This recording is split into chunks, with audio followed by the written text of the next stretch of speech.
Ladies and gentlemen, this is a public service announcement. For regular viewers and listeners of AWI Pod, please do not be offended, as this program contains good wrestling.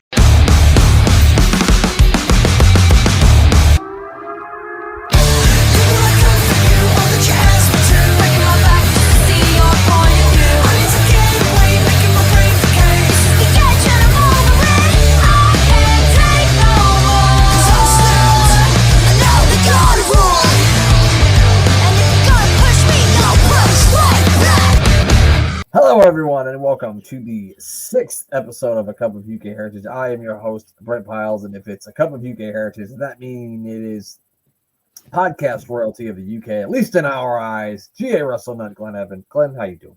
I am doing very well, thank you. It is boiling here.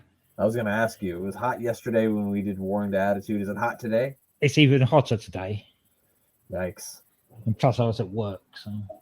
Oh, and that makes it. I've actually got all the windows open, so apologies to the listeners if they hear traffic and things in the background. But if Glenn doesn't leave his window open, we don't want that, right? No, I don't want to be melting. Yeah, I don't want to be melting. And speaking of melting, Glenn told me before we started here that he's got some melting hot takes. I have.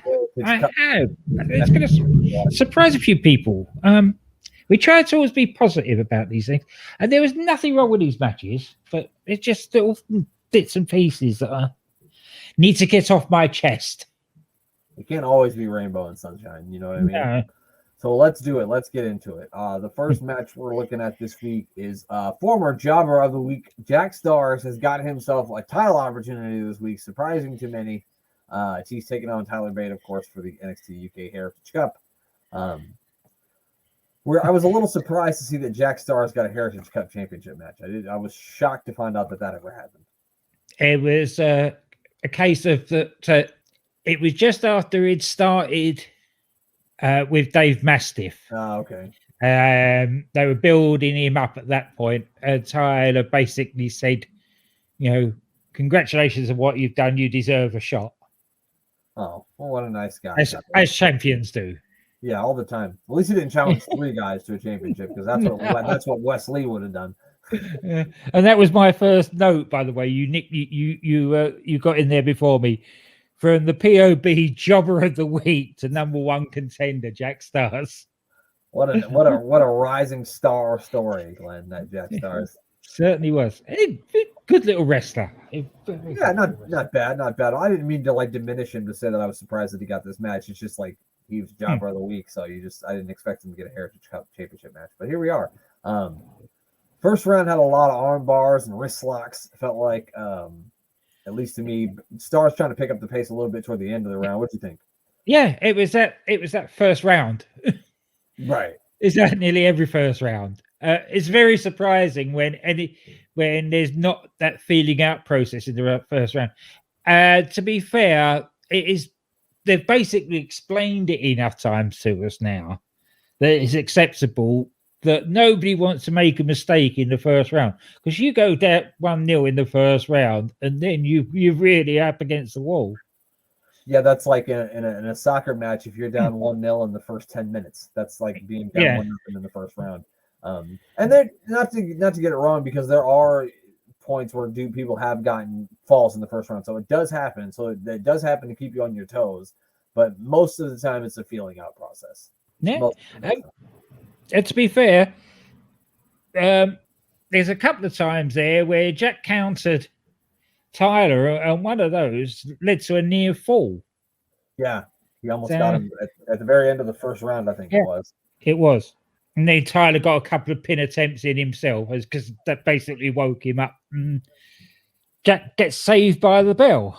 Yeah, kind of showed him who he was messing with a little bit. Yeah, you know yeah. Second round starts off with some stiff strikes from both guys. They were kind of trading them on this one. There was some lovely uppercuts there. Definitely. Good old European uppercuts right under the chin. Wham. Yeah, they were kind of trading back and forth. But then Bate quickly locked in a pinning combination and got the first fall, I think within the first 40 seconds of the second round. So Bate quickly goes up 1-0. it surprised me that he gets this fall by just a roll up. There you go. You take your opportunities when you can get them, I suppose. Yeah, I mean, especially in matches like these, as you know, it fucking happens early and often. Sometimes in Heritage Cup matches. Third round, I think the third round really started to get going, right? How did you feel about the third round? Yeah, they picked the pace up. Both of them doing some really good stuff. I love the fact that it was Jack Starz that got the Tyler went for the aeroplane spin, and Jack countered it and picked him up himself an aeroplane spin. Tyler. Yeah, that was great. And then what I really liked too is when he was done with the airplane spin, he kind of dropped Tyler out of it and then hit him with a big uppercut, which I thought was really, really cool too. Yep. And picks up the equalizing fall, which is amazing. Yeah, and I was actually surprised. I actually, going into this thing, I assumed that Tyler was going to win 2 falls to none or something like that. But yeah, Jack Starz actually does get a pinfall of his own here with a pinning combination of sorts for himself. And we are tied up 1-1 after 3 rounds as we head into the fourth. Fourth round, Glenn. What do you got to say about this one? This was so British, it was unbelievable. Can't beat a good old Boston Crab. Not something you see these days. No, not really. Nobody really works for Boston Crab anymore. No, but Jack used it, and he used it well. He locked it in quick too. It's like within the first 10 seconds he had. Well, Tyler rushed at him. Yeah, and he'd obviously done his homework, because in the last match that Tyler had to win the title, if you remember, that he at the start of the third round, I think it was, or the fourth, he rushed and got somebody got the advantage. But Jack had obviously done his homework and sidestepped him and then whips him round. And the next thing, Tyler's in this Boston Crab, and Jack was really leaning him back there and sitting on his shoulders quite nicely. Yeah, it was a super deep Boston Crab, very well executed by Jack Starz here. Tyler kind of escapes the Boston Crab. He's able to land a couple of big right and left hands. He then hits that sort of head slingshot clothesline that he does. He then also hits that rolling. What's that rolling kick that he does? Does he have a name for it? The name. I can't think of what they call it. I call it the rolling kick to the head. Rolling kick to the head. Yeah. Kick to the head.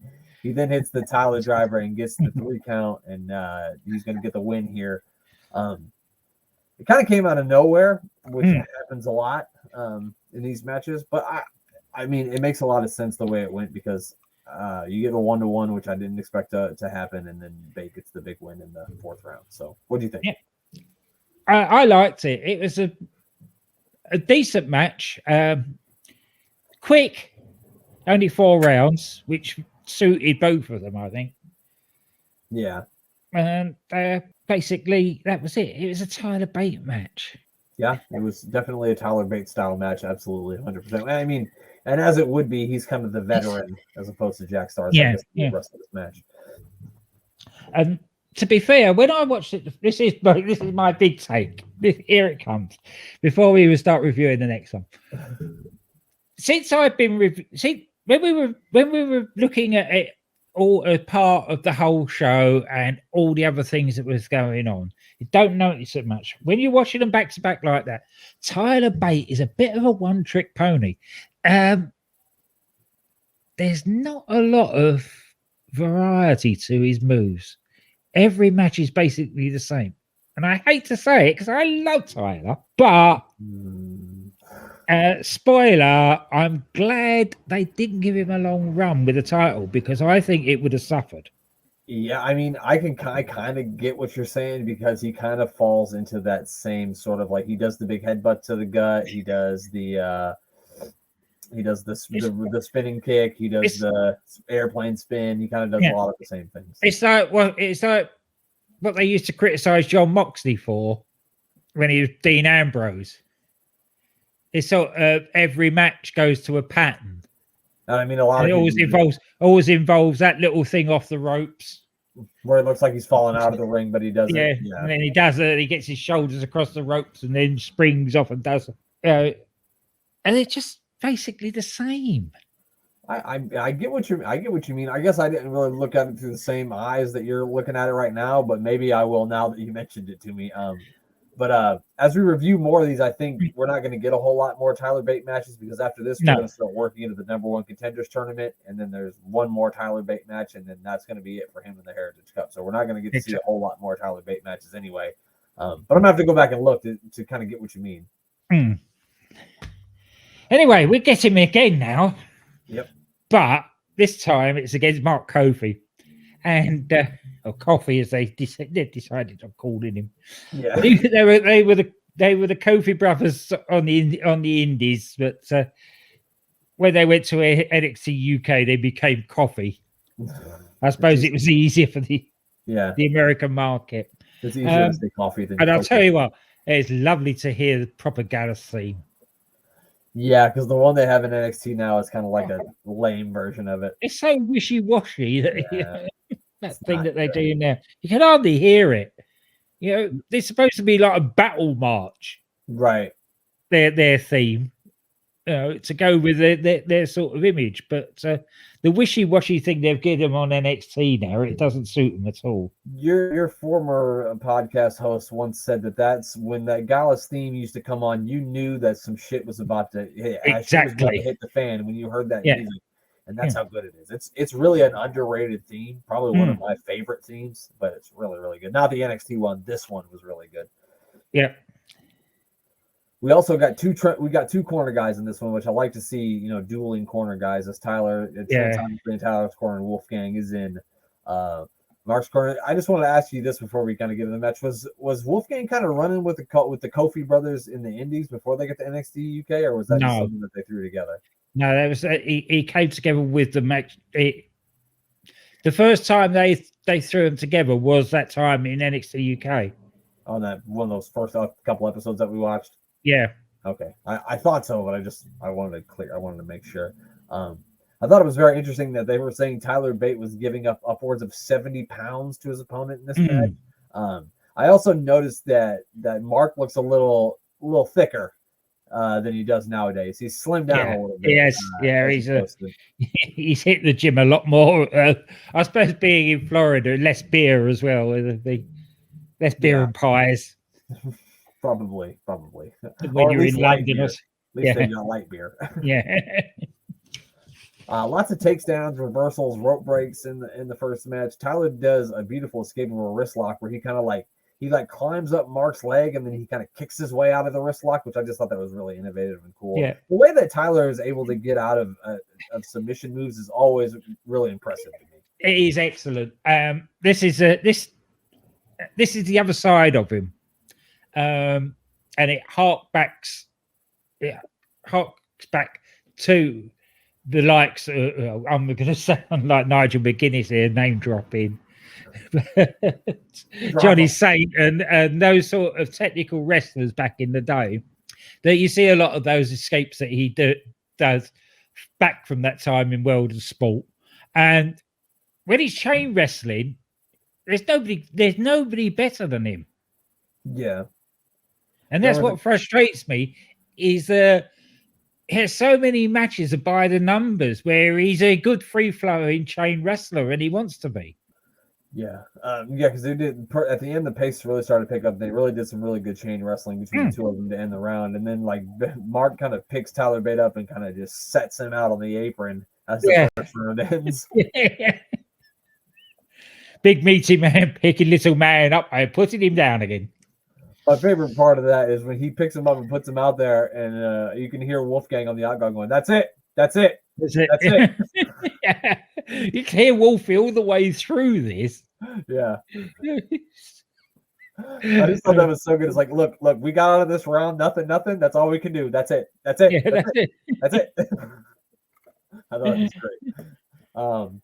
Second round, Mark Coffey really started to control the early part of the round. There was some wonderful stuff here where he would not let Tyler go.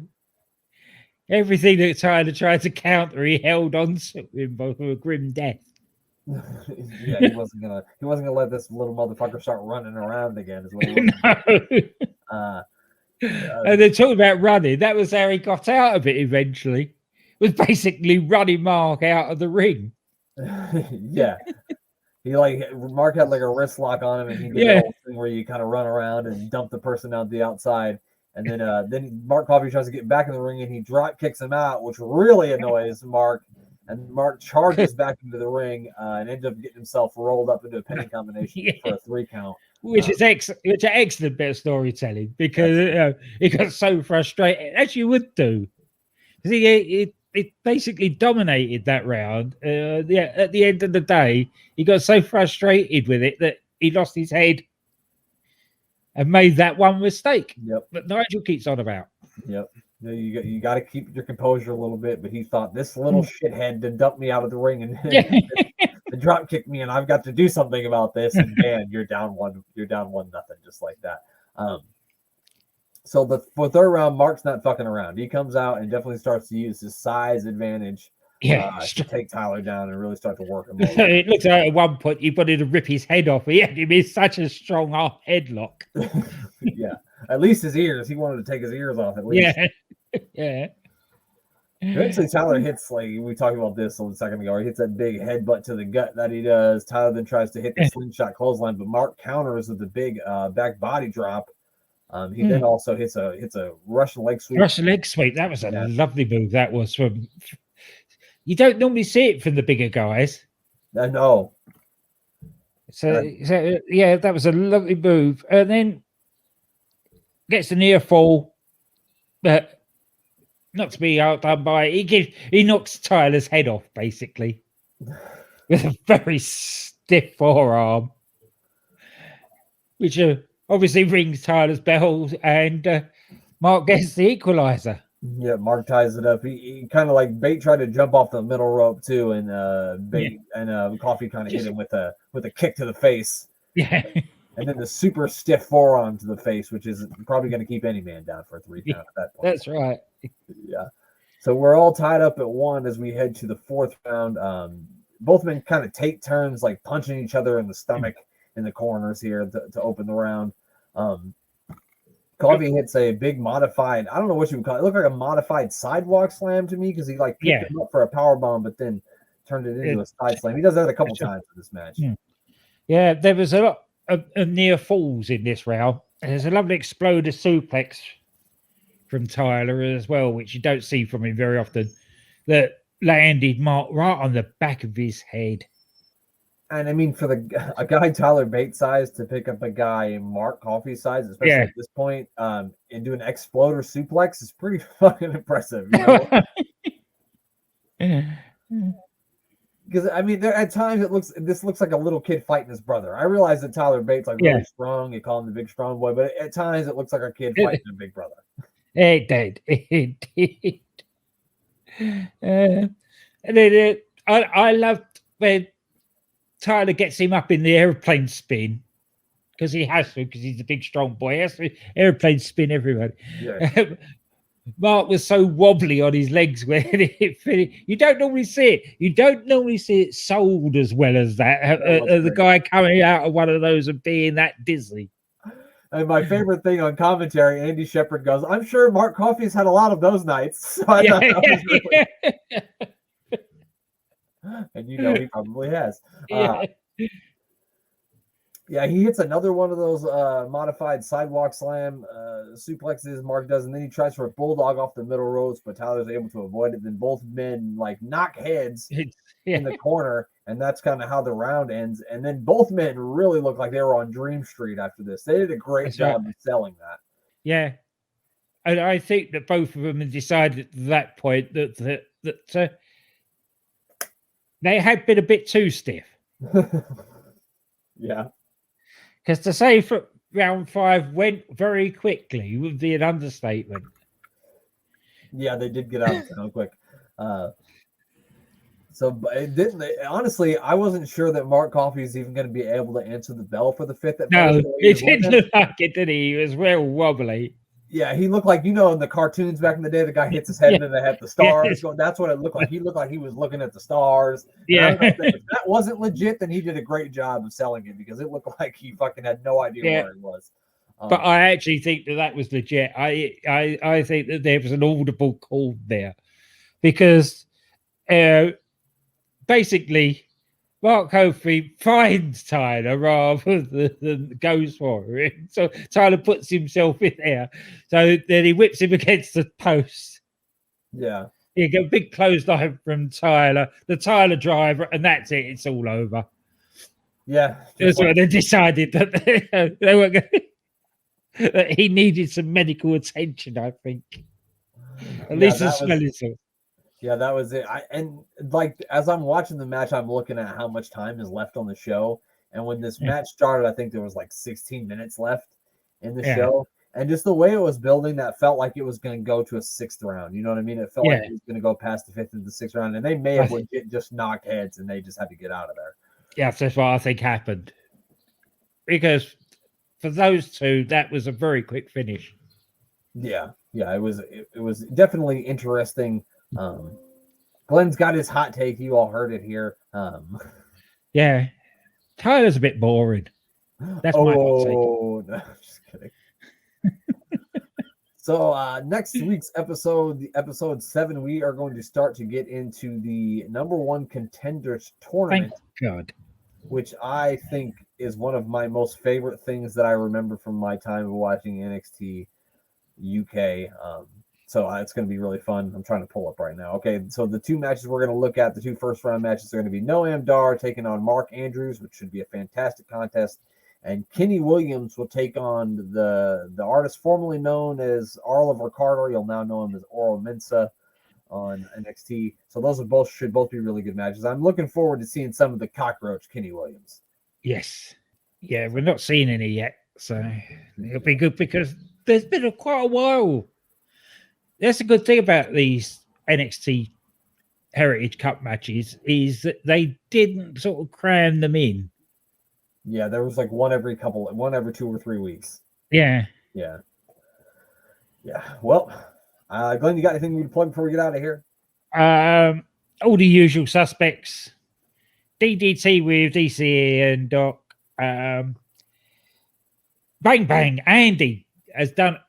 He had a guest drop on him at the last minute, so he's done this week's episode on his own and did a wonderful job of it. He even discovered Lex Luger's mum. Yes, he sure did. And go listen to that if you want to find out who that is. Potato Face herself. Big Potato Face. We're going to be having our friend of the show, UCT Rob, on soon, watching WrestleMania with us. He does I'm booking the territory with Danny. They also do being the elite Gator Golf tournament. Like we said, we're going to let Rob explain that further because we don't even really understand it. They're coming to the end of the run of their little sort of mini series on Tank Abbott. I'm booking the Tankatory that's coming towards an end. And Danny and Sai have done an amazing thing this week on the Doctor Who podcast.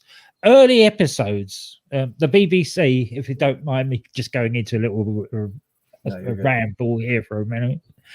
Back in the day, in the 1960s, the BBC used to save money by just recording stuff, showing it, and then wiping the tape to put something else on it.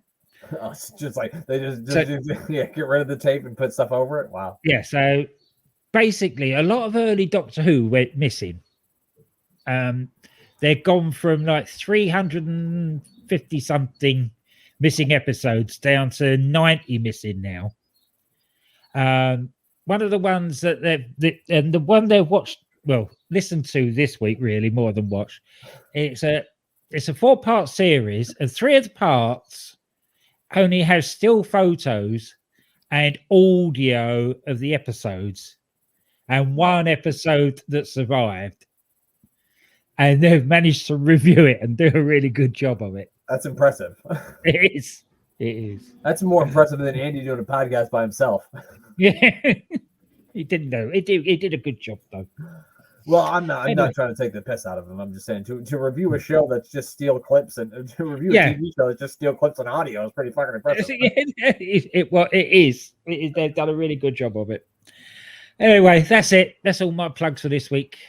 Make sure you check out Sports Wire Radio, and as always, give our buddy Thomas Price a follow at Thomas Price 2017 on Twitter and at Thomas Price 2020 on Instagram. And of course, give the other third member of our tag team here, the Mayor of Canton, a follow on Twitter at Mayor of Canton. He does a meal with the mayor every Wednesday, which would be tonight. So if you're looking to find out what fast food you should eat, and you live in America, and if you don't live in America, then you can eat your heart out like Glenn does every Wednesday. Yeah, I do.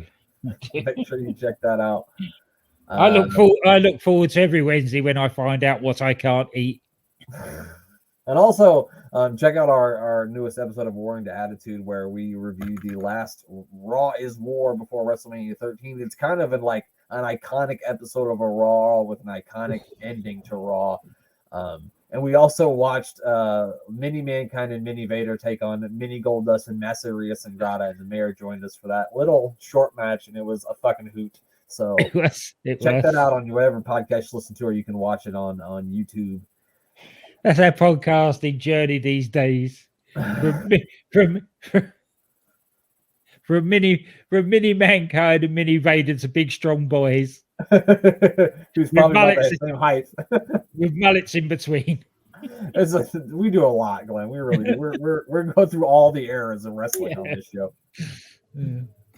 Well, there's only one thing left to do, and that's for Glenn to say goodbye. Goodbye.